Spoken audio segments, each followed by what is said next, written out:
রাত্রিকালে আমি আমার শয্যায় আমার প্রাণ প্রিয়তমের অন্বেষণ করিতেছিলাম, কিন্তু তাহাকে পাইলাম না। বলিলাম, আমি এখন উঠিয়া নগরে ভ্রমণ করিব, গলিতে গলিতে ও চকে চকে ভ্রমণ করিব, আমার প্রাণ প্রিয়তমের অন্বেষণ করিয়াছিলাম, কিন্তু তাহাকে পাইলাম না। নগরে ভ্রমণকারী প্রহরীরা আমাকে দেখিতে পাইল। আমি বলিলাম, তোমরা কি আমার প্রাণ প্রিয়তমকে দেখিয়াছ?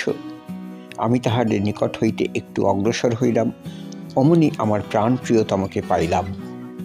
আমি তাহাকে ধরিলাম, ছাড়িলাম না, যাবৎ আপন মাতার গৃহে না আনিলাম, আমার জননীর অন্তঃপুরে না আনিলাম।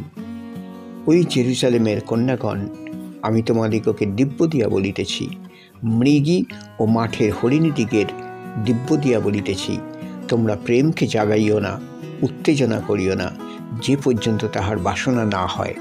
গন্ধরস ও কুন্দুরুতে সুবাসিত হইয়া, বণিকের সর্বপ্রকার দ্রব্যে সুবাসিত হইয়া, ধূমস্তম্ভের ন্যায় প্রান্তর হইতে আসিতেছেন উনি কে?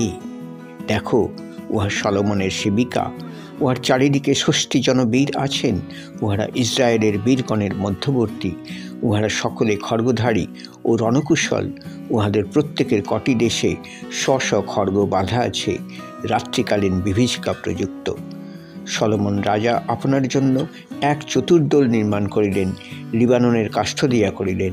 তিনি রৌপ্য দিয়া তাহার স্তম্ভ নির্মাণ করিলেন, সুবর্ণের তলদেশ ও বেগুনে রঙের আসন করিলেন, এবং জেরুজালেমের কন্যাগণ কর্তৃক প্রেম দিয়া তাহার মধ্যভাগ খচিত হইল।